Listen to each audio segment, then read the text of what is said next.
আচ্ছা, আপনার কি ভয় করে না? সেই একলা নদীতে আসতে তা আবার রাতের বেলা একটু ভয় করতো আজ, কিন্তু আজ যেন কোনো ভয় লাগছিল না, তাই চলে এলাম। আচ্ছা, আপনি ভগবানে বিশ্বাস করেন? হঠাৎ এই প্রশ্ন? এই আধার রাত্রে আমায় উদ্ধার করলেন। জলের ঢেউও তো বেশ ভালোই বেয়ারা। এদিকে আপনার নাকি আবার রাতে জল আসলে ভয় লাগে। আমাকে বাঁচাতে এসে যদি আপনার কোনো ক্ষতি হয়ে যেত? বললাম না, আজ কেন জানি না আমার ভয় করলো না। তাছাড়া আমার কোনো ক্ষতিও হতো না। আমি দুবেলা রাধা গোবিন্দের পুজো করি, উনি আমার কিছু হতে দেবেন না। হয়তো উনি আজকে আমার এই ভয়কে শেষ করলেন। আর যদি ভগবানই ক্ষতি করেন, যদি কখনো রুষ্ট হন? ভগবান মানুষের উপর কখনো রুষ্ট হন না, বুঝলেন কি না? আর যদি হয়েও থাকে, তবে জানতে হবে তিনি কোনো পাপ কাজ করছেন। আমি সজ্ঞানে পাপ করেছি বা কারোর কোনো ক্ষতি করেছি বলে আমার তো জানা নেই। আপনি এত রাতে একা মাছ ধরতে বেরিয়েছেন কেন? সঙ্গীরা কেউ আসেনি? না, আজ আমারও আসার কথা ছিল না, তবে কেন জানি না মনে হলো আজ মহানদীর জল আমার যেন খুব ডাকছে, তাই কি মনে হতেই বেরোলি। আহ, বড্ড খিদে পেয়েছে, খুব দুর্বল লাগছে। এতক্ষণ জলে ভেসেছিলেন তাই হয়তো দুর্বল লাগছে। আচ্ছা, আপনি জলে এইভাবে ভাসছিলেন, মানে ঠিক কি হয়েছিল আপনার সাথে? আচ্ছা ছাড়ুন, আগে বাড়ি চলুন, খেয়ে দিয়ে তারপর না হয় সেসব শুনবো। না না, বাড়ি অবধি অপেক্ষা করার কি দরকার? আমার কাছেই তো খাবার আছে। সে কি, আপনার কাছে খাবার? কিন্তু আপনি তো জলে। আচ্ছা, কি খাবার আছে আপনার কাছে? এই তো। আপনি আছেন আমার খাবার।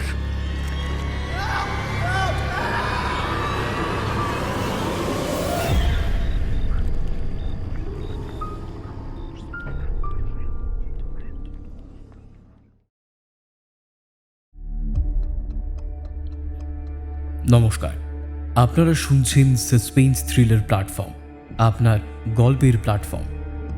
আজ আপনি শুনবেন তারানাথ তান্ত্রিকের আরও একটি ফ্যানফিকশন, অর্ণব ঘোষের কলমে তারানাথ তান্ত্রিক ও মাকাল ঠাকুরের খিদে।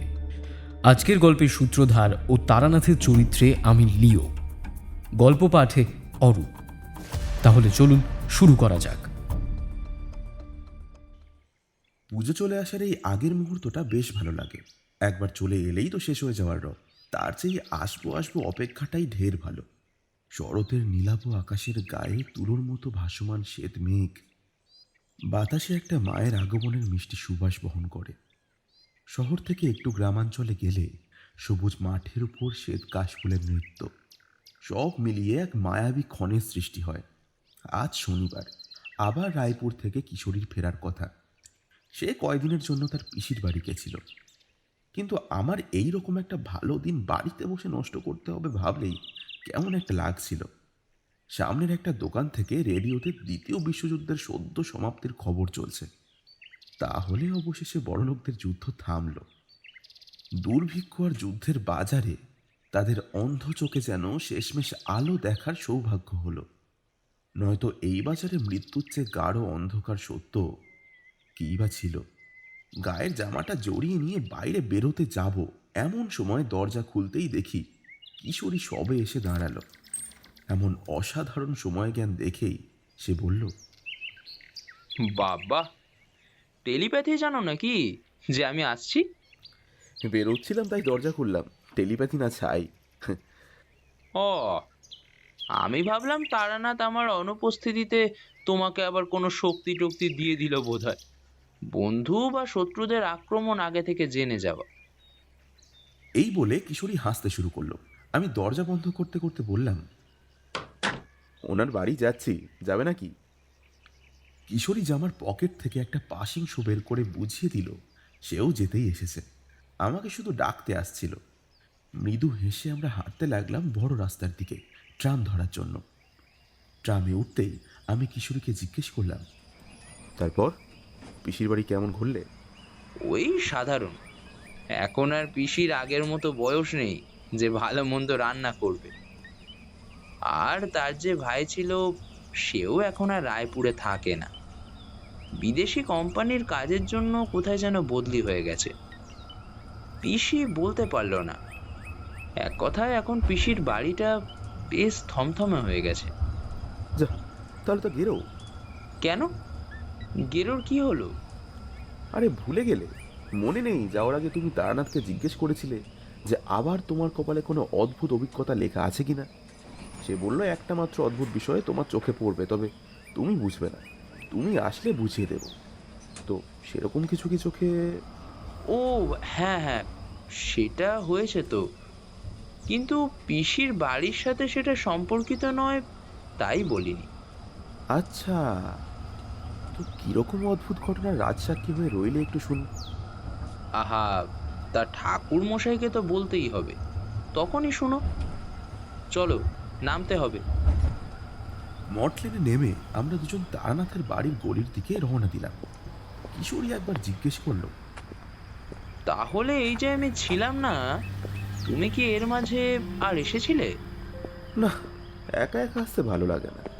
আচ্ছা, তুমি আমাকে একটা কথা বলো তো, উপদেবতা কাকে বলে?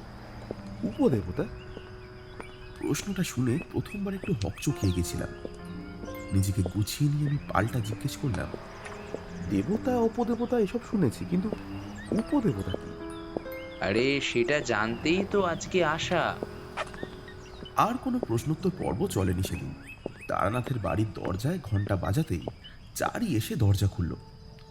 তবে আজ যেন তার মধ্যে একটা পাষাণের ন্যায় কাঠিন্য লক্ষ্য করলাম।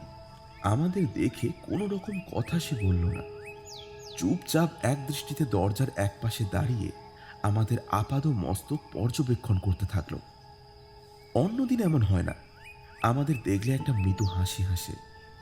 আমি আর কিশোরী কিছুক্ষণ তাকে দেখে তারপর তারানাথের ঘরের দিকে রওনা দিলাম। একটা ছোট্ট লাল হাত পাখা দিয়ে হাওয়া খেতে খেতে তারানাথ গদির উপর শুয়েছিল। আমাদের দেখেই এক হাতে ভর করে উঠে বসে বলল, আরে এসো এসো, অনেকদিন পরে এলে। হ্যাঁ, বসো বসো। আমরা বসে একটু কিন্তু কিন্তু করছিলাম। চারিকে দেখে মনটা বেশ খচখচ করছিল, কিন্তু করা উচিত হবে কিনা ভাবতেই সামনে থেকে আওয়াজ এলো। যেটা মনে মনে ভাবছো করে ফেলো, জীবনে অত সব বিষয় নিয়ে ভাবতে নেই, বুঝলে?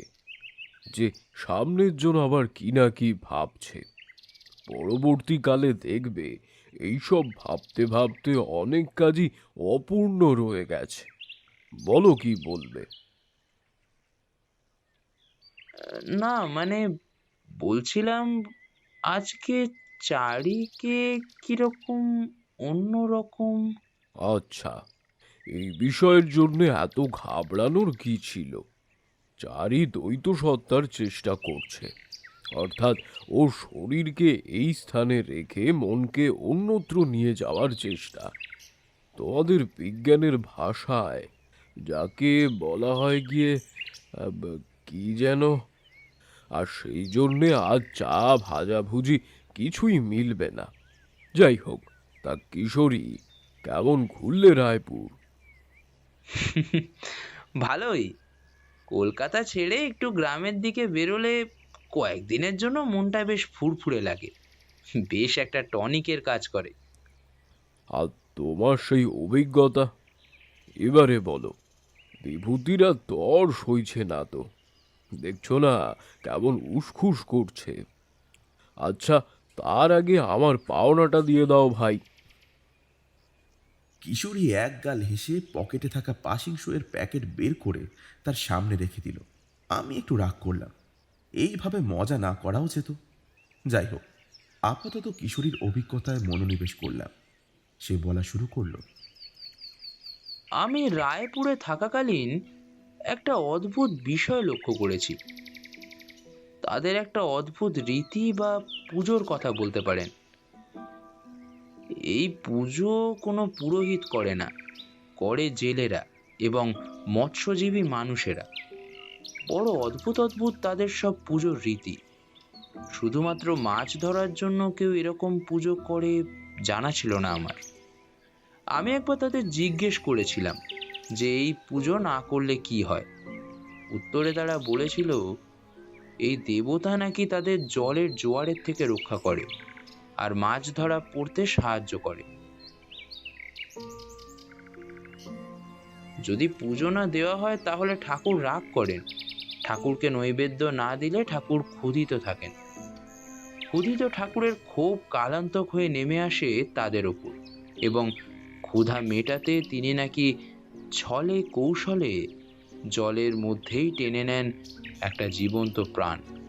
সেক্ষেত্রে বেশিরভাগ শিকার হন সেই সব জেলের দলেরই কেউ।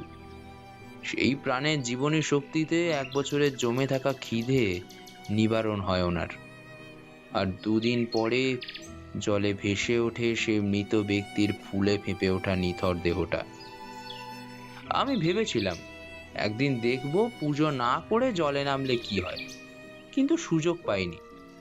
ওখানকার লোকেদের যা বিশ্বাস তাতে ওই অঞ্চলে ওদের চোখ এড়িয়ে কিছু করার সুযোগ কখনোই পাইনি। 2 দিন আগে ওদের সাথে মাছ ধরতে গেছি। 2 দিনই নিজের খেয়ালবশত ইচ্ছা করেই পুজোর স্থান ছেড়ে অন্য জায়গায় চলে গিয়েছিলাম, কিন্তু ওরা ঠিক পুজোর আগে আমাকে খুঁজে বের করে পুজোয় বসা করিয়েছে। একেবারে যা তা। কথাটা বলেই কিশোরী হালকা হাসতে থাকলেও আমি লক্ষ্য করলাম তারানাথের মুখের ভাবটা ততটাও কৌতুকময় নয়। সে একটু গলা খাকরানি দিয়ে বলল,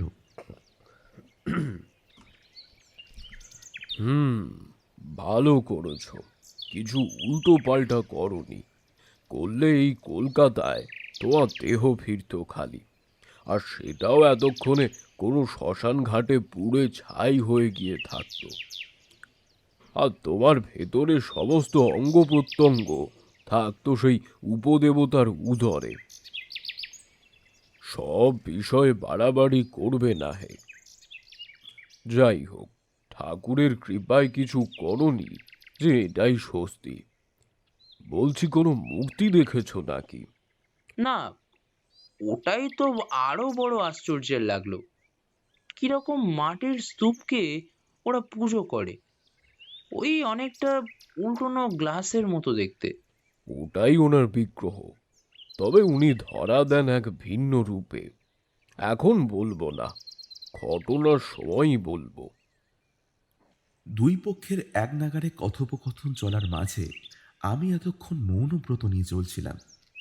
এবারে একটু আমতা আমতা করেই বললাম, বলছি, এখানে তো আমি উপস্থিত আছি, একটু বলা যাবে কি কি বিষয়ে কথা হচ্ছে? মাকাল ঠাকুরের কথা হচ্ছে। গ্রাম বাংলার এক প্রাচীন উপদেবতা বা লৌকিক দেবতাও বলতে পারো। আচ্ছা, আসার সময় কিশোরীকে একটা প্রশ্ন করছিলাম, এই উপদেবতা জিনিসটা ঠিক কি? উপদেবতা বলতে এমন কোনো পৌরাণিক সত্তা যিনি আংশিকভাবে ঐশ্বরিক এবং আংশিকভাবে মানব। তবে সাধারণত গ্রাম্য লোকালয়ে এনাদের বেশিরভাগ দেখতে পাওয়া যায়। আমাদের হিন্দু শাস্ত্র মতে এনাদের অনেকের উল্লেখ আছে। এনাদের পুজো খুব একটা কঠিন নয়, আবার বহুল প্রচলিতও নয়। মানুষের সাধারণ ভক্তি এবং বিশ্বাসেই এনাদের সীমাবদ্ধতা। কিন্তু সেইটুকুও যখন তারা না পায় তখন উপেক্ষিত হয়, তখন তারা ভয়ঙ্কর হয়ে ওঠে। তাদের মধ্যে অন্যতম হলেন এই মাকাল ঠাকুর, মানুষের মন, ভয় এবং জলের উপর যার অবাধ নিয়ন্ত্রণ। তারানাথের গুরুগম্ভীর কণ্ঠে শেষের কথাগুলো বলতেই আমরা দুজনেই নড়ে চড়ে বসলাম। বুঝলাম এবারে আসল ঘটনার সূত্রপাত হবে। সে একটা পাশিংশ ধরিয়ে এক রাস ধোঁয়া ছেড়ে বলা শুরু করলো, তোমাদের শুরু থেকেই বলি, আগে ভাগে মাকাল ঠাকুরের বিষয়ে সব জেনে গেলে ঘটনার প্রতি একটু দুর্বল মনোভাবও লাগতে পারে। মানে আগে থেকে বুঝেও যেতে পারো কি হচ্ছে। তাই শুরুর ঘটনা থেকেই শুরু করছি। সত্যি বলতে মা কাল ঠাকুরের পুজো বহু আগে থেকে বিভিন্ন গ্রামগঞ্জে প্রচলিত থাকলেও রায়পুরে এই ঠাকুরের পুজো আমার হাত ধরেই শুরু হয়। ঘটনার সূত্রপাত হয় যখন আমি খোদ রায়পুরের জঙ্গলাকীর্ণ অঞ্চলে সাধনা করতাম দেবী ভৈরবীর সাথে। সময়টা তখন পুজোর শেষ দিকে, মানে ধরো ওই সপ্তমী নাগাদ। আমার রায়পুর থেকে বিদায়ের 1 সপ্তাহ আগে একদিন শেষ রাতে আমি আর মা ভৈরবী একটা পরিত্যক্ত ভাঙাচোরা মন্দির প্রাঙ্গণে বসেছিলাম। আমি কাঠকুটো দিয়ে একটা উনুন মতো বানিয়ে সেখানে ভাত রান্না করছিলাম। মা ভৈরবী ওনার কঞ্জিকায় একটা টান দিতে আমাকে বললেন, তন্ত্রের বিষয়ে তোর অনেক কিছুই শেখা হয়ে যাচ্ছে, কিন্তু তোকে একটা বিষয় মাথায় রাখতে হবে। আমাদের মানব জাতির সৃষ্টির সময় এত দেব দেবী তন্ত্রমন্ত্র এত প্রচলন ছিল না। তখন যেটা ছিল নিগুড় বিশ্বাস, মূর্তির আকার আকৃতি কোনো কালই পুজোর প্রধান অঙ্গ ছিল না। ভক্তের বিশ্বাসে ছিল প্রাথমিক সত্য। বর্তমান সময়ের মানুষ এসব বুঝতে পারে না, তার জন্য তাদের ক্ষণে ক্ষণে বিপদে পড়তে হয়। আপনি আমায় ঠিক কি বোঝাতে চাইছেন মা? তোর এখান থেকে যাওয়ার আগে একটা কাজ করতে হবে। তুই যখন জঙ্গল ছেড়ে গ্রামে ঢুকবি, তুই বুঝতে পারবি তোকে কি করতে হবে। আমার কাজটা ঠিক কি হবে মা? তোর কাজ হবে আমাদের প্রাচীনত্বকে উপলব্ধি করা, লৌকিকতাকে অনুভব করা এবং বিশ্বাস ও ভক্তির মাধ্যমেই যে প্রকৃত ঈশ্বর লাভ সম্ভব সেটা বোধগম্য করা। তার জন্য গ্রামাঞ্চলের লৌকিক দেবদেবীকে ভালো করে চেনা এবং সেই হিসেবে গ্রামবাসীদের চিনতে সাহায্য করাই তোর কাজ। ধরে নে এটা তোর আরেকটা পরীক্ষা, তবে একটু ভিন্ন ধরনের। চিরাচরিত তন্ত্র জগতের থেকে বেরিয়ে অনেকটা মাটির কাছাকাছি এসে নিজের শিকড়কে আঁকড়ে ধরার পরীক্ষা। কিন্তু আমি তো তাদের চিনি, নতুন করে আর কি চিনব? তুই চিনেছিস পুঁথি পড়ে আর গুরুর কাছে শিক্ষার দ্বারা। এবারে নিজের জীবনে তাদের বাস্তবিক রূপকে চেনার চেষ্টা করবি, তাদের প্রকৃত সত্তা, তাদের কাজ এবং পুজোর ধরন এসব শেখার চেষ্টা করবি। এর বেশি আমি কিছু বলবো না। আমার আসার সময় হয়ে এলো। তোর কিছু হবে না। আমার আশীর্বাদ সব সময় তোর সাথে আছে। কিন্তু আমি বিপদে পড়লে তুমি আসবে তো? আমি আসিনি এমনটা কি কখনো হয়েছে? হয়তো এক্ষেত্রেও আরেকবার তোর আমার সাহায্য লাগবে। আমি ঠিক আসবো।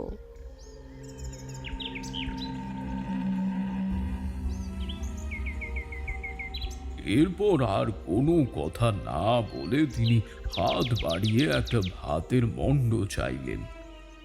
আমি জানি এটাই ওনার আগমন এবং বিদায়ের লক্ষণ। আমি ওনার হাতে একটা মণ্ড বানিয়ে তুলে দিয়ে এপাশে উনুন বন্ধ করতে উদ্যত হলাম। আমি জানি এই মুহূর্তেই তিনি অন্তর্ধান করবেন। হলো তাই। আমি আবার ঘুরে দেখলাম সেই পরিত্যক্ত মন্দিরে আমি একা বসে আছি। এখন আমার উদ্দেশ্য গ্রামের অভ্যন্তরে প্রবেশ করে তাদের সমস্যা খুঁজে বের করা। প্রথমেই সেই মন্দিরের পেছনের জলাশয় দাঁড়িয়ে আমি সূর্য প্রণাম সম্পন্ন করলাম। তারপর 3টে ডুব দিয়ে আমি হাঁটতে হাঁটতে আমি গ্রামের ভিতরে প্রবেশ করলাম। সময়টা তখন উষার প্রথমার্ধ। প্রথম আলোর রক্তিম আভা এসে আকাশকে আলোকিত করেছে। সকলে হয়তো এখন ঘুমোচ্ছে। এমন সময় আমি দেখলাম মহানদীর তীরে একদল গ্রাম্য লোক জটলা করে রয়েছে। গুটি কয়েক নৌকা ঘাটে বাঁধাও রয়েছে। আমার কৌতূহল হলো বেশ, এত ভোরে তারা নদীর ধারে কি করছে? সাধারণত জেলের দল সারা রাত মাছ ধরে শেষ রাতে বাড়ি ফিরে যায়। আমি হাঁটতে হাঁটতে এগিয়ে গেলাম সেই দিকেই। আমাকে দেখতে পেয়ে তারা কেন কে জানে দুদিকে সরে মাঝখানে আমার জন্যে যাওয়ার রাস্তা করে দিল। খুব সম্ভবত আমার বেশভূষা দেখে হয়তো আমাকে শ্রদ্ধার খাতিরেই আচরণ করল। তখন গ্রামাঞ্চলে ব্রাহ্মণ সাধকদের খুব সম্মান এবং ভক্তি শ্রদ্ধা করা হতো। এখন চারিদিকে এত ভণ্ড লোকের আগমন হয়েছে যে সাধক মহলের সেই পৌরাণিক গৌরব আজ ক্ষুণ্ণ। সে যাকে যা বলছিলাম, আমি সামনে গিয়ে দেখলাম একটা জলে ভিজে থাকা আর ফুলে ফেঁপে ওঠা দেহ শায়িত রয়েছে। লোকটা একটু বয়স্ক, একটু ভারী চেহারা, ফুলে ওঠায় আর একটু মোটা লাগছে। পরনে একটা সাদামাটা জামা আর লুঙ্গি। আমি উপস্থিত সকলের উদ্দেশ্যে জিজ্ঞেস করলাম, কেউ তোমরা চেনো? ভিড়ের মধ্যে থেকে একজন রোগা পটকা চেহারার লোক উত্তর দিল, হ্যাঁ চিনি বই কি, এ তো আমাগোই দলের লোক। আরে কানাই রে, কানাই জেলে। কি করে মারা গেল?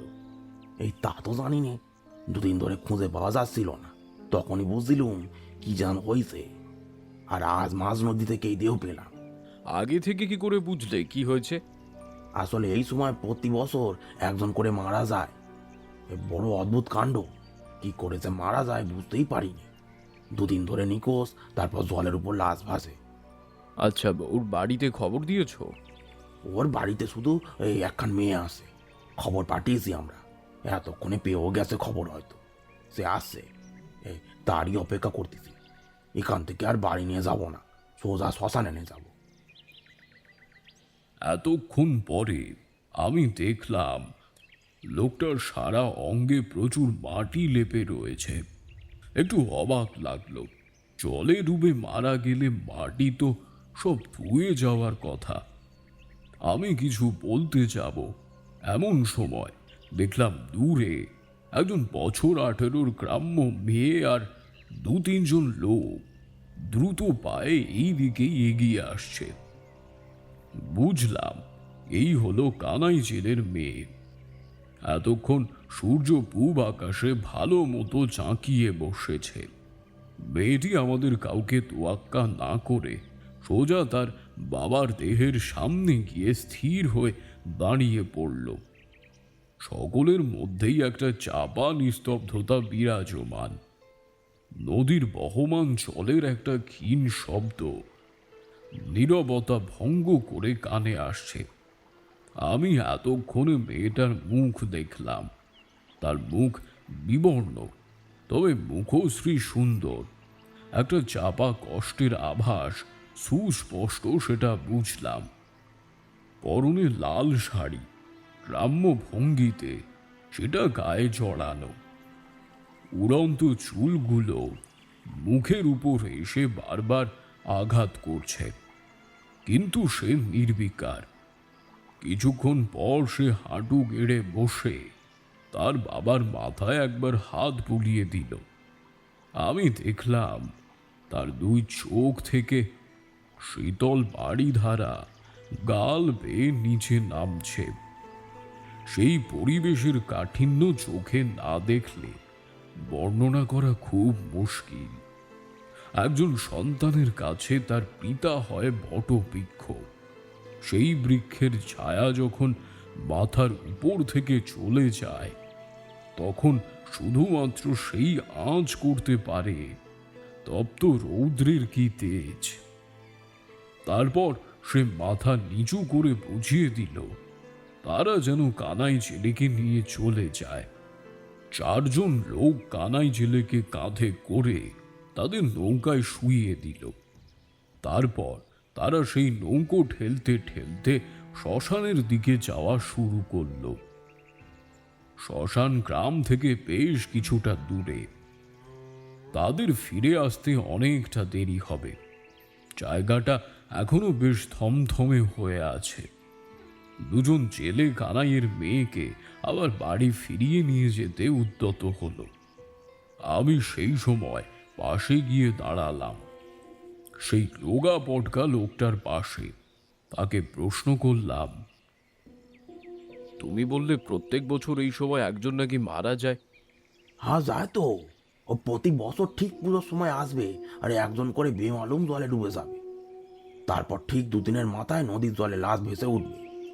এমন কাণ্ড যে যতই পণ করুক বেরোবে না, ঠিক কোনো না কোনো ভাবে বেরিয়ে জলের দিকে যায় আর মারা যায়। তোমার কি মনে হয় কি করে সব? কে জানে, লোকেরা বলে ওই নাকি নিয়তি টানে। এই সময় নাকি রায়পুর গ্রামে মরণের দেবতা এই নিয়তির রূপ নিয়ে আসে, আর সে যখন আসে কাউকে না কাউকে নিয়ে যায়। তোমরা এসবের জন্য কিছু করনি? আর সে কি আর করিনি? বছরে 2 বার নদীর জলকে পুজো করি আমরা। রোজগারের একটা দিক আলাদাভাবে অল্প অল্প করে জমিয়ে আমরা প্রত্যেক বছর পুজো দিয়ে আসতাম। এক সাধুকে এনেছিলুম, বলেছিলাম, তিনি তো কি সাইপাস যজ্ঞ করে 1 গাদা টাকা নিয়ে চলে গেল। যত সব ভণ্ড লোকজন, কিন্তু কোথায় কি যে কারি সেই শেষে পুজোটাও বন্ধ হয়ে গেল। তোমাদের গ্রামটা আমাকে একবার ঘুরে দেখাবে? নিশ্চয়ই। এই কিন্তু আপনি কি আগে বলুন তো, এমন দুম করে আমাদের মধ্যে ঢুকি পড়লেন, আবার গ্রাম দেখতে চাইছেন, এত প্রশ্ন করছেন কি আপনি? আমার এই প্রথম একটু হাসি পেল। আসলে গ্রামের লোকেরা তাদের সারল্যকে শত চেষ্টা করেও লুকাতে পারে না। আমি সেই কখন থেকে তাদের সাথে দাঁড়িয়ে আছি, একবারের জন্যেও তাদের মনে হয়নি যে আমি কে, কেন তাদের মধ্যে মিশে যেতে চাইছি। কিন্তু যখনই আমি গ্রাম ঘুরে দেখানোর কথা জিজ্ঞেস করলাম, তখনই তার আমার পরিচয় জানার কথা মাথায় আসলো। আমি হেসে হেসেই বললাম, আমার নাম তারানাথ চক্রবর্তী। আমি একজন ভ্রাম্যমাণ তান্ত্রিক। ভ্রাম্য? এইটার মানে কি? এর মানে হলো যে এক জায়গায় বসে এক নাগাড়ে কাজ করে না, যারা ঘুরে বেড়ায় পথে পথে, মানুষের সঙ্গে মিশে তাদের মঙ্গলের জন্য কাজ করে, বিভিন্ন স্থানে সাধক মহলে নানাবিধ তন্ত্র ঘুরতে ঘুরতে আহরণ করে। তারাই প্রকৃত অর্থে ভ্রাম্যমাণ তান্ত্রিক। আচ্ছা, এই ব্যাপার। হ্যাঁ, আমার নাম গদাই, আপনি গদাই বলেই ডাকতে পারেন। আচ্ছা, আপনি তো তান্ত্রিক বললেন, তাহলে আপনি কি আমাদের এই বিপদ থেকে উদ্ধার করতে পারেন? কি জানি, এখন তো ভরসা করতেই ভয় লাগে সাই। ভেবে দেখতে হবে। আগে তোমাদের বিপদটা ঠিক বুঝতে হবে। যদি তুমি আমাকে তোমাদের গ্রামটা ঘুরে দেখাও, তবেই আমি বুঝতে পারবো। গদাই বেশ কিছুক্ষণ আমাকে ভালো করে দেখে কি যেন ভেবে নিয়ে বলল, বেশ বেশ, তাহলে চলেন এখনই। না, এখন নয়। এখন আমি একটু কানাইয়ের মেয়ের বাড়ি যাব। তুমি আমাকে ওর বাড়িটা দেখিয়ে দাও তো। হ্যাঁ, চলেন চলেন। এই বলে গদাই সামনে হাঁটতে শুরু করলো। আমি তোর পেছন নিলাম। যেতে যেতে সে নিজের মনেই বলতে লাগলো, জানেন তো, বড় ভালো মানুষ ছিল কানাই। ওর মেয়েটা বড় লক্ষ্মীমন্ত। 2 জনের কেউই কোনোদিন কারো সাথে পাশে থাকে না। কেউ বিপদে পড়লে সাহায্য করতো।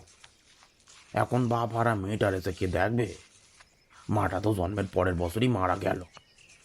মেয়েটার বিয়েটাও হলো না তো সেভাবে। নদীর ধার বেয়ে আমরা হেঁটে চলেছিলাম। গদাই নিজের খেয়ালে কথা বলেই যাচ্ছিল। কানাইয়ের বাড়ি আগে কেমন ছিল, মহানদীর বন্যায় কি অবস্থা হয়েছিল, কানাইয়ের মরার আগের মুহূর্তে কেমন হতে পারে, সবটা কানাইয়ের মেয়ের কথাও সে বলল। আবার তার কোনো কথাতেই কান ছিল না। কিন্তু এরই মধ্যে আমার নজরে যা পড়া প্রয়োজন ছিল সেটা পড়ে গেছে। নদীর পাড় ঘেঁষে দু তিনটে উঁচু করে রাখা মাটির ঢিবি, ঠিক কিশোরী যেমনটা বলল, উল্টানো গেলাসের মতো দেখতে। তবে কিছু কিছু ঢিবি ভেঙেও গেছে অযত্নে। এই জায়গায় কেউ কোনো কাজ করে না, সেটা বোঝাই যাচ্ছে। ছেলেরা নৌকার মাছ নিয়ে অন্য পার দিয়ে যাতায়াত করে। আমি এই ঢিবি দেখেই ইতিমধ্যে আভাস করতে পেরে গেছি এখানে বিপদ ঠিক কিসের। কিন্তু তখনও আমার এর প্রতিকার জানা ছিল না। প্রতিকার জানার পূর্বে আমার একজন শিকার হওয়া মানুষের পরিবারের সাথে কথা বলা খুবই প্রয়োজন। শেষ কদিন তার হাবভাব কেমন ছিল, কি করত, কিরকম কথাবার্তা বলতো, এইসব সূক্ষ্মাতি সূক্ষ্ম বিষয় পরিবারের লোক ব্যতীত অন্য কেউই বলতে পারবে না। সুতরাং গন্তব্য কানাই জেলের বাড়ি। হাঁটতে হাঁটতে আমরা এসে পড়লাম কানাইয়ের বাড়ির সামনে। ছোট্ট একটা ঘর মতো, ইটের দেওয়াল আর উপরে টিনের চাল দেওয়া একটা ছাদ। আর ঘরের বারান্দায় এক মনে বসেছিল কানাইয়ের মেয়ে কমলা। এক পাশে একটা ছোট্ট হাঁড়িতে ভাত রান্না হচ্ছে।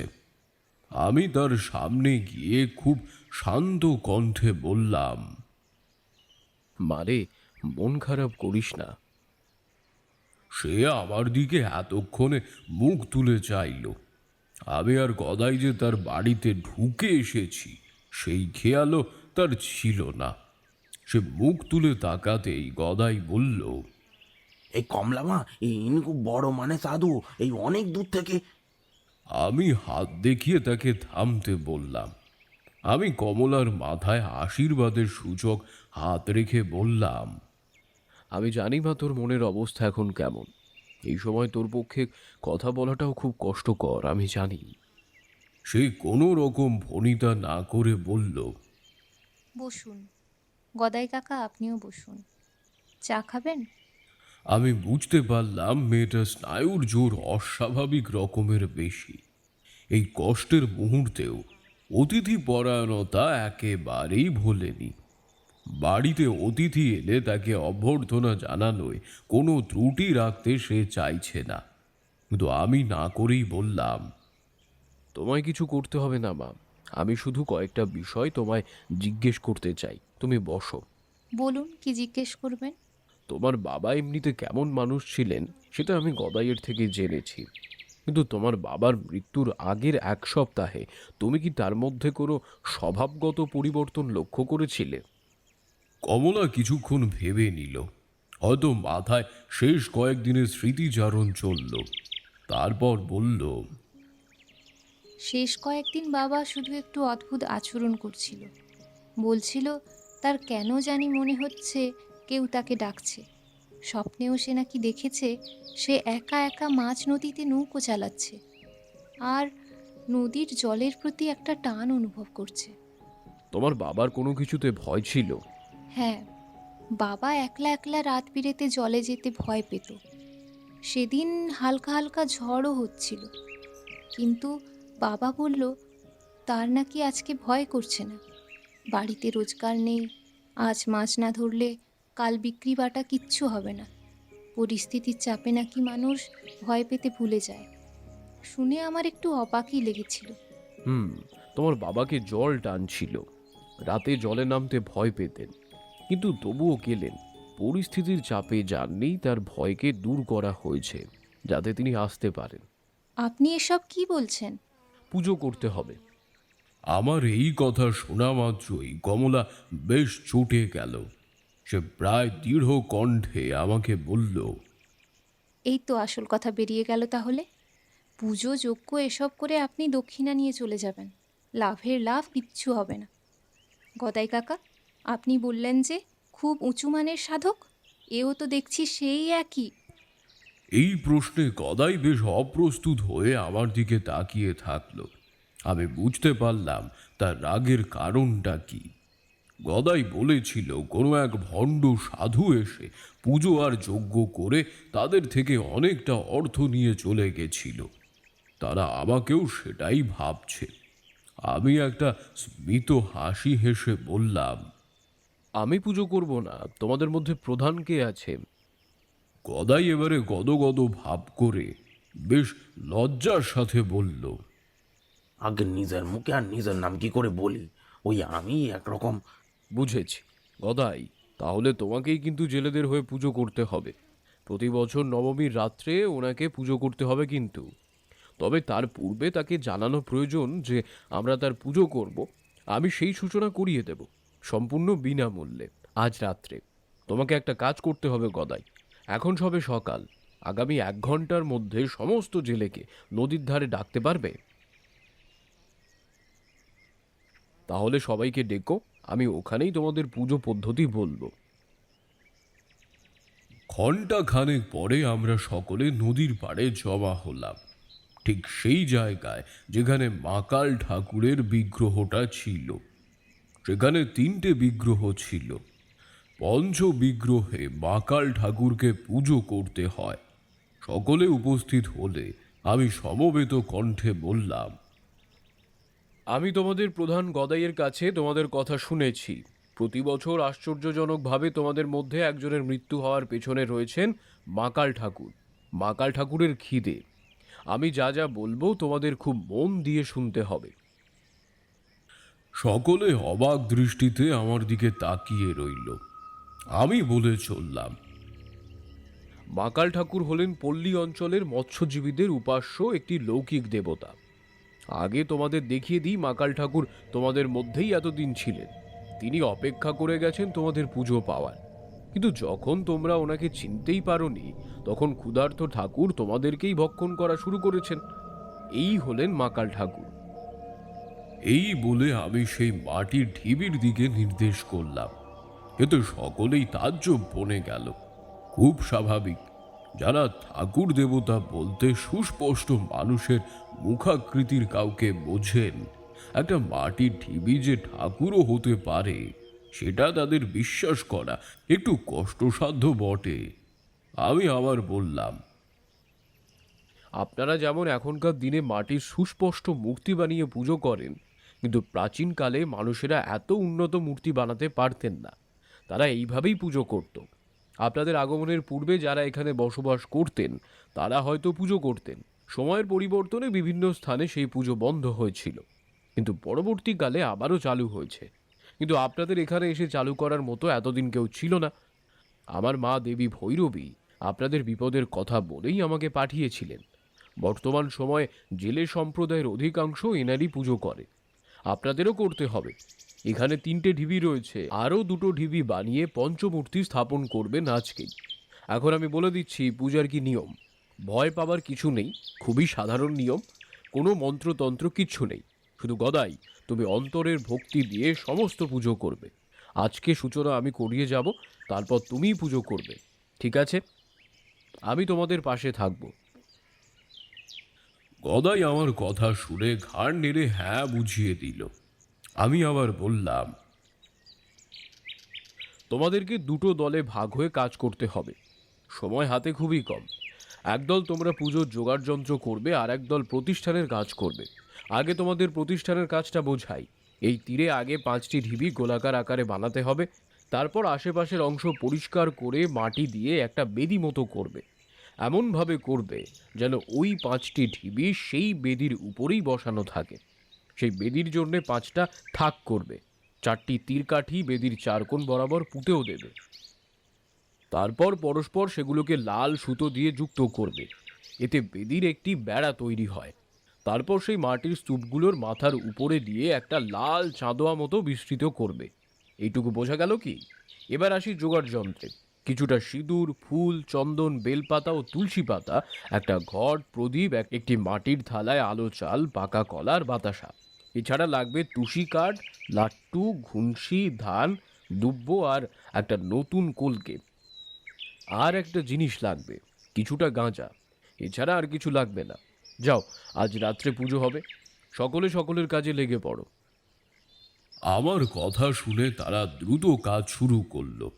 নিজেদের মধ্যে দুটো দলে ভাগাভাগি হয়ে কাজ শুরু করে দিল। গদাই একবার আমার কাছে এসে বলল, কি মনে হয় ঠাকুর, এ জন্যই সত্যি মৃত্যু হচ্ছিল? ঠাকুর দীর্ঘদিন নৈবেদ্য পায়নি গদাই। আমি এনাদের একটা কথা বলিনি, বললে ভয় পেত, তাই বলিনি। ক্ষুধার্ত ঠাকুর জলে টেনে এনে সেই মানুষের শরীরের ভিতরের সমস্ত অঙ্গ প্রত্যঙ্গ ভক্ষণ করে থাকেন, আর তার বাহ্যিক চামড়ার আবরণটা বাইরে ফেলে দেন। হ্যাঁ, সে কি, ইয়ে মানে যারা মারা গেছে? তাদের শরীরের ভেতরটা ফাঁপা, দেহ কাটলে কিছুই বেরোতো না। যাকগে, তুমি অত ভেবো না, আর কোনো ভয় নেই। আমি পুজো করতে পারবো তো? কেন পারবে না? নিজের উপর ভরসা রাখো আর ওনার উপর বিশ্বাস। আর একটা বিষয় তোমাকে বলার আছে, তবে এখানে নয়, আমার সাথে একটু আলাদা এসো। গদাইকে নিয়ে একটু অন্যত্র এসে আমি আর সে বসলাম। তাকে দেখেই বোঝা যাচ্ছে সে একটু ভীত হয়ে আছে, মুখ চোখ ফ্যাকাশে হয়ে আছে। আমি তার দিকে স্থিরভাবে তাকিয়ে বললাম, যেহেতু আজ পুজোয় প্রধান উদ্যোক্তা তুমি আর আমি, তাই আমরাই শুধু আজ ওনাকে দেখতে পাবো। কাকে? মা কাল ঠাকুরকে। তিনি আসবেন, পুজো নিতে আসবেন, পরের বার থেকে আর আসবেন না, তাই ভয় পাওয়ার কিছু নেই। আর এইবার তো আমি রইলাম।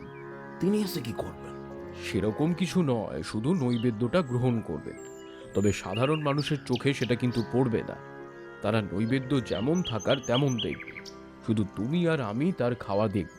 তবে একটা বিষয়, তার খাওয়া কিন্তু খুবই নোংরা, ঠিক আছে? সেই দৃশ্য তোমার সহ্য নাও হতে পারে, কিন্তু আসন ছেড়ে উঠবে না।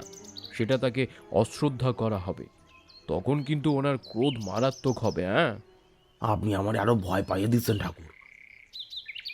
আমি হয়তো এক কথা শুনে আর না হেসে থাকতে পারলাম না। বেচারা প্রথমবার হয়তো সর্দার হওয়ার জন্যে আফসোস করছে। আমি তার কাছে গিয়ে তাকে সান্ত্বনা দিয়ে বললাম, ভয় নেই, আমি আছি। তুমি এক কাজ করো, ওদের কাজের তদারকি করো।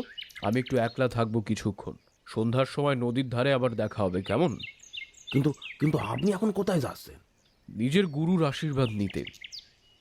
এই বলে আমি আবার রওনা দিলাম জঙ্গলের ভেতর সেই পরিত্যক্ত মন্দিরে, যেখান থেকে এই ঘটনার সূত্রপাত। মাকাল ঠাকুরকে আহ্বানের পদ্ধতি আমার একবার জানার প্রয়োজন ছিল মা ভৈরবীর কাছ থেকে, তাই এখানে আসা। মন্দিরের ভাঙা দালানে একটা ছোট্ট জায়গায় কিছুটা কাঠ জড়ো করে আগুন ধরিয়ে তাতে মেশালাম অল্প গাঁজা আর কিছুটা চাল। চাল আর গাঁজা পোড়ার গন্ধ ওনাকে আহ্বান করার মূল বিষয়। মিশ্রণ ভালো মতো তৈরি হলে আর একটা বিকট পোড়া গন্ধ বেরোলে হঠাৎ পেছন থেকে ডাক এলো, বলেছিলাম না তোর আমাকে প্রয়োজন পড়বে। দোয়ায় চারিদিক ভরে গেছে। তার মধ্যে দেখলাম একখানা সাপ এক হাত সামনে বাড়িয়ে কালো কাপড় পরে একটা সিঁড়ির উপর বসে আছেন মা ভৈরবী। আমি তড়িঘড়ি আগুন নিভিয়ে অল্প গাঁজার ছাই ওনার হাতে এগিয়ে দিলাম। তারপর বাকি ছাই আর পোড়া চাল দিয়ে একটা মণ্ড বানাতে লাগলাম। তিনি কলকের ভিতর গাঁজার ছাই ভরে একটা টান দিয়ে বললেন, বল, কি জানতে চাস? মাকাল ঠাকুরকে পুজো দেওয়ার পদ্ধতি তো জানা আছে, কিন্তু ওনাকে আহ্বান করে যে জানানো প্রয়োজন আমরা ওনার পুজো করছি, সেটা কি করে জানাবো? এবারে বুঝেছিস তো কেন বাস্তব জীবনে সব কিছুর উপলব্ধি করা প্রয়োজন? যাই হোক, আগে বল, তুই কোন মাকালের পুজো শুরু করছিস? দ্বিমাকাল, পঞ্চমাকাল না আটমাকাল? পঞ্চমাকাল। আগে থেকে ত্রিমাকালের বিগ্রহ ছিল, খুব সম্ভবত 5টিই ছিল। কালের বিবর্তনে বাকি 2 হয়তো মিলিয়ে গেছিল, তাই 5 মাকালে শুরু করলাম।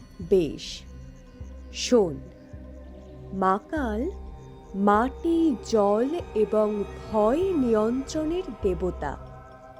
এক্ষেত্রে নিজের মনকে নিজের আয়ত্তে রাখবি।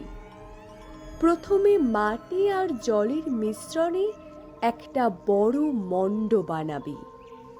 সেই মণ্ড লাল সুতোয় বাঁধবি। তারপর সেটা ভালো করে শুকিয়ে তাতে কিছুটা চন্দন, সিঁদুর আর তুলসী পাতা লেপে দিবি।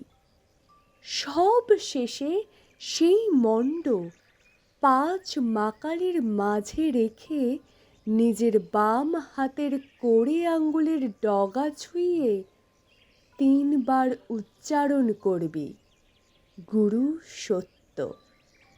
ব্যাস, এইটুকুই ওনাকে ডাকার পদ্ধতি।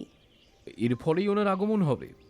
হ্যাঁ, তবে সেটা তুই আর প্রধান পুরোহিত যিনি হচ্ছেন সেই ব্যতীত কেউ দেখতে পাবে না। তাকে বলে রাখিস যেন ভয় না পেয়ে যায় মাকালকে দেখে। আমি সেসব বলেই রেখেছি। আমার আর কিছু জিজ্ঞাসা নেই মা। আমায় আশীর্বাদ করো যেন এই পরীক্ষায় আমি উত্তীর্ণ হতে পারি। তোর এই পরীক্ষায় তুই একা পরীক্ষার্থী নোস, তোকে আরেকজনের মনকে নিয়ন্ত্রণে রাখতে হবে। তার উপরেও এই কাজের সার্থকতা নির্ভর করছে। সুতরাং এই পরীক্ষা তুলনামূলক সহজ হলেও একটু অন্যরকম জটিলতা আছে।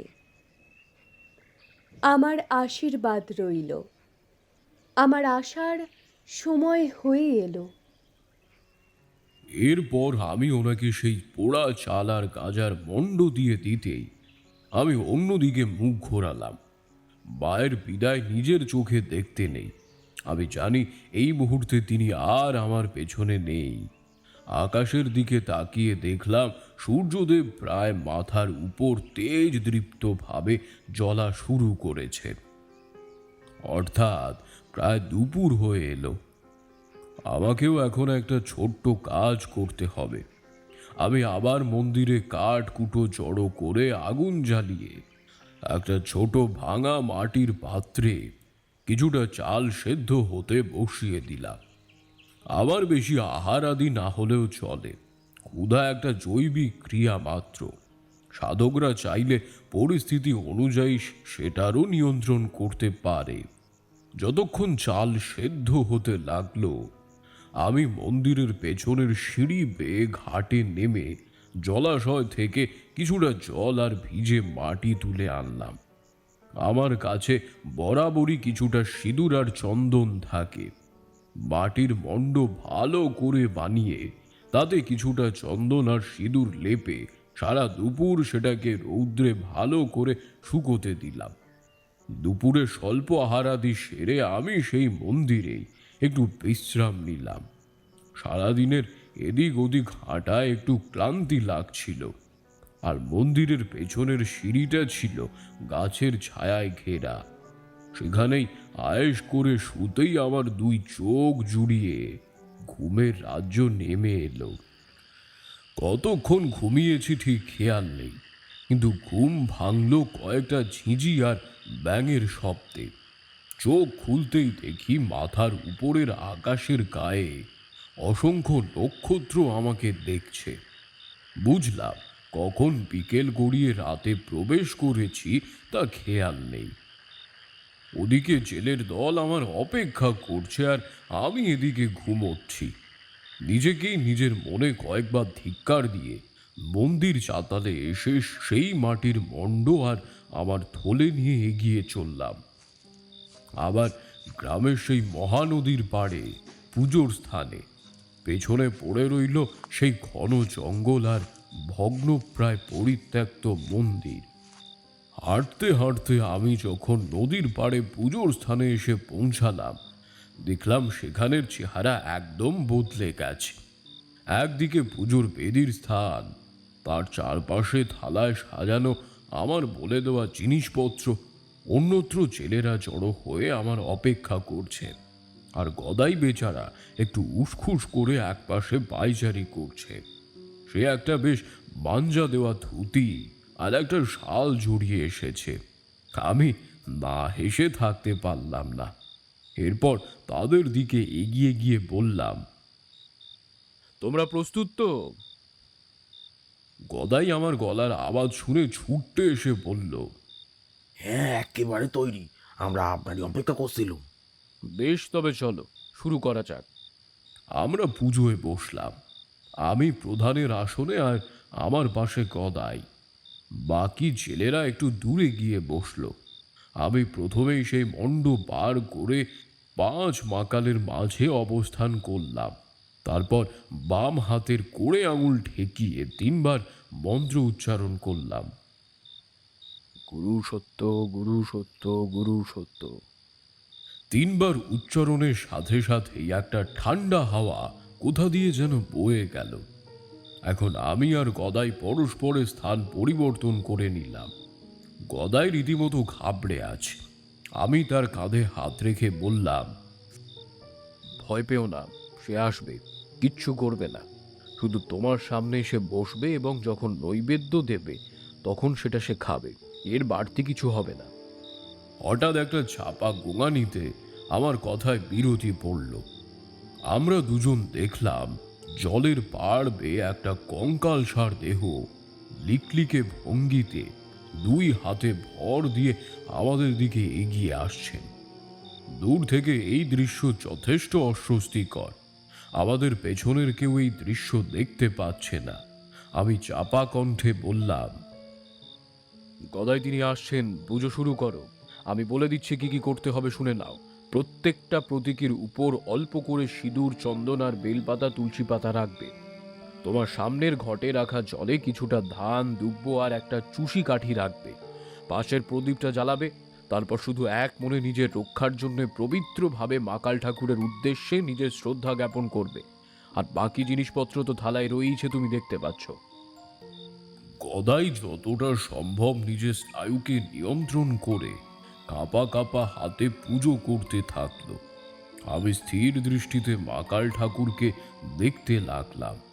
তিনি ধীরে ধীরে আমাদের কাছে এসে দুজনকে ভালো করে দেখলেন। একটা লম্বা চোঙের মতো মুখ, হাড়গোড় সব বেরিয়ে গেছে দেহ থেকে। সামনের দাঁত দুটো অস্বাভাবিক উঁচু, আর সারা অঙ্গে জল আর মাটির মিশ্রণের একটা হলদে প্রলেপ লাগানো। কুৎসিত কদাকার দেখতে এই মানুষরূপী মাকাল ঠাকুরের বসার ভঙ্গিটাও বেশ অদ্ভুত। তিনি এসেই একটা খ্যানখ্যানে হাসি হেসে গদাইয়ের সামনে 2 হাত দিয়ে দেহটাকে সামলে রেখে পা দুটো তার মাঝখান দিয়ে বের করে বসে পড়লেন। তির্যক দৃষ্টিতে আমাদের দিকে তাকিয়ে হাসতেও লাগলেন। ওনাকে দেখে মনেই হলো তিনি খুব খুশি। বহুকাল পরে এই স্থানে তিনি তার প্রাপ্য পুজো লাভ করেছে। কিন্তু এদিকে গদাইয়ের অবস্থা আরো খারাপ হয়ে আসছে। সে একবার চোখ বন্ধ করে ভয় মিশ্রিত মুখে ফুল আর চন্দন দিয়েই পুজো করে যাচ্ছে। তবে খুব ভাগ্য ভালোর বিষয় যে এই পুজো বেশিক্ষণ করতে হয় না। কোনো মতে পুজো সম্পন্ন হতেই আমি গদাইকে বললাম, অর্ঘ্য নিবেদন করো এবার। গদাই নৈবেদ্য পূর্ণ থালাটা আস্তে করে রেখে দিল মাকাল ঠাকুরের সামনে। আর সাথে সাথে আমি দেখলাম ঠাকুরের মুখের ভেতর থেকে একটা লম্বা টকটকে লাল জিভ বেরিয়ে এলো। থালায় রাখা চাল, পাকা কলার বাতাসা তিনি তার 1 হাত দিয়ে চালের সাথে পাকা কলা মেখে নিলেন। তারপর গোগ্রাসে গিলতে থাকলেন সেই মিশ্রণ, আর সাথে সাথে মুখে ভরতে লাগলেন একটা করে গোটা বাতাসা। ওনার মুখ বেয়ে পড়তে লাগলো সেই মিশ্রণ। মাকাল ঠাকুর বড় নোংরা করে খান, আগেই বলেছি। তিনি খাচ্ছেন আর একটা হালকা ঝড়ের আভাস প্রকৃতিতে বিরাজ করছে। আমি দেখলাম সকলেই প্রায় অবাক হয়ে গেছে। হঠাৎ ঝড় কোথা থেকে আসলো কে জানে। তারা তো আর ঠাকুরকে দেখতে পাচ্ছে না। অবশেষে থালার সম্পূর্ণ মিশ্রণ শেষ হলে তিনি তার দাঁত বের করে একটা চওড়া হাসি হাসলেন। তারপর ঘাড় উপর নিচ করে বুঝিয়ে দিলেন তিনি সন্তুষ্ট। সেই হাসি দেখলে যে কোনো সুস্থ মানুষের হাড় একেবারে কেঁপে যাবে। এখনো মুখে এঁঠো খাবারের ছোপ লেগে রয়েছে। তারপর যেমন এসেছিলেন হঠাৎ দুই পায়ে সেইভাবে ছুটতে ছুটতে আবার সেই দিকে অন্ধকারের মধ্যেই মিলিয়ে গেলেন, অন্ধকারের মধ্যেই অদৃশ্য হয়ে গেলেন। আমি দেখলাম গদাইয়ের সারা শরীর এই ঠান্ডা পরিবেশও ঘামে ভিজে একাকার হয়ে গেছে। আমি তার কাঁধে হাত রাখতেই সে চমকে আমার দিকে তাকিয়ে বলল, পুজো কি শেষ? হ্যাঁ, প্রত্যেক বছর তোমাকেই এই পুজো করতে হবে। তবে ওনার দেখা তুমি আর পাবে না। তোমার পরে নতুন প্রজন্মকেও এই পুজো কিন্তু করতে হবে। প্রত্যেক মাসে অন্তত একবার করে ওনার পুজো করবে। গদাই আমার পায়ে হাত দিয়ে প্রণাম করল। আমি তাকে আশীর্বাদ করে বললাম, প্রসাদ দিয়ে দাও সবাইকে। কিন্তু প্রসাদ তো। কথাটা শেষ করতে পারল না। সে দেখল থালার খাবার আগের মতোই রয়েছে, চাল, পাকা কলার বাতাসা দিয়ে সাজানো। কেউ যেন স্পর্শও করেনি। সে অবাক হয়ে আমার দিকে তাকাতেই আমি বললাম, তুমি বুঝবে না, যাও প্রসাদ দিয়ে দাও। গদাই সব জেলেদের প্রসাদ বিতরণ করল। তারপর তারা সবাই প্রসাদ খেতে খেতে নিজেদের মধ্যে গল্প করতে লাগলো। আমি ভাবলাম একটা শেষ বক্তব্য এদের দেওয়া উচিত। আমি সবার উদ্দেশ্যে হাঁক পেড়ে বললাম, শোনো, গদাই তো এবারে মাসে মাসে পুজো করবে, কিন্তু পুজোর পর তোমাদের একটা রীতি করতে হবে। সকলে বেশ অবাক হয়ে আমার দিকে এগিয়ে এলো। আমি বললাম, এই রীতি অনেকটা ভাগ্যের উপর। একে বলা হয় ফুল চাপানো রীতি। পুজোর শেষে এই 5 মাকালের যে কোনো একজনের উপর একটা ফুল রাখবে। যদি ফুল নিজে থেকে মাটিতে পড়ে যায়, সেদিন বুঝবে জালে অনেক মাছ ধরা পড়বে। এই রীতি করলে তোমাদের মনোবলও বাড়বে। এই কথা শুনে উপস্থিত সকলের মুখে একটা হাসির রেশ দেখা দিল। সেই দিন সারা রাত এক প্রকার উৎসব চলেছিল। শুধু আমি সকলের চোখের আড়ালে গ্রাম ছেড়ে আমার পরবর্তী গন্তব্যের দিকে রওনা হয়েছিলাম। পিছনে ফেলে এসেছিলাম রায়পুর, কমলা, গদাইয়ার জেলের দলকে। এরপর তাদের গ্রামে আর কোনো মৃত্যু হয়নি। বুঝলে কিশোরী, এবার কেন আমি বলেছিলাম তুমি বুঝতে পারছো যে তোমার এক অদ্ভুত অভিজ্ঞতা হবে। গল্প শেষ করে তারানাথ একটু থামল। পাশে রাখা ঘটি থেকে ঢক ঢক করে জল খেয়ে নিল। কিশোরী কিছুক্ষণ পর প্রশ্ন করল, মাকাল চণ্ডীর কোথায় যেন শুনেছি। 8 মাকাল, মাকাল চণ্ডী, খুব চেনা নাম এগুলো। আচ্ছা, এগুলো কি ওনারই রূপ? মাকাল চণ্ডী মূলত একটু পল্লী অঞ্চলের দিকেই পূজিত হন। সেখানে 2 প্রতীকী থাকে এবং এদের বিশ্বাস একটি দেবতার মূর্তি এবং অন্যটি দেবী মূর্তি। এইসব স্থানে 82 শ্রেণীর ব্রাহ্মণ পুরোহিত হন। এসব ক্ষেত্রে তাদের সাথে জেলেদের পুজো পদ্ধতির অমিল থাকে। আর 8 মাকাল আলাদা। তিনিও একজন লৌকিক দেবতা। তাকে অরণ্যের রক্ষক বলা হয়। ওনাকে অনেকে আটেশ্বর বলেও অভিহিত করেন। বাহ, তাহলে এনার ঘটনা পরে একদিন শুনবো। চা তো হলোই না আজকে। আশা করি চারি পরের দিন ঠিকঠাক থাকবে। তারানাথ চোখ বন্ধ করে হেসে বুঝিয়ে দিল, ঠিক আছে। আমি আর কিশোরী এরপর সেই ঘর থেকে বেরিয়ে এলাম। বেরোতেই দেখলাম চারি দরজার সামনে বসে আছে একইভাবে। আমরা দরজার কাছে যেতেই সে দরজা খুলে দিল। আমরা তাকে একবার পর্যবেক্ষণ করে বাইরে বেরিয়ে এলাম। সাথে সাথেই দরজাটা বন্ধ হয়ে গেল। হাঁটতে হাঁটতে কিশোরী শুধু একবার হেসে বলল, বাই লোকেশন সত্যি করেছে চারি? স্রেফ আমাদের ধাপ্পা দিল বলো তো। এই কথাটা ঘরের ভিতরেই বলে দেখতে পারতে, সত্যি মিথ্যা যাচাই হয়ে যেত। কেন ভায়া? তারপর তারানাথ আমাকে বাই লোকেশনে পাঠিয়ে দিলে তোমার ভালো লাগতো? হাসতে হাসতে আমরা বড় রাস্তার দিকে এগিয়ে গেলাম। পিছনে পড়ে থাকলো মটলেন। আবার হয়তো কদিন পরে আসবো কোনো নতুন অভিজ্ঞতা নিয়ে। আপাতত তন্ত্র থেকে নেমে বাস্তবের জগতে পা রাখা যাক।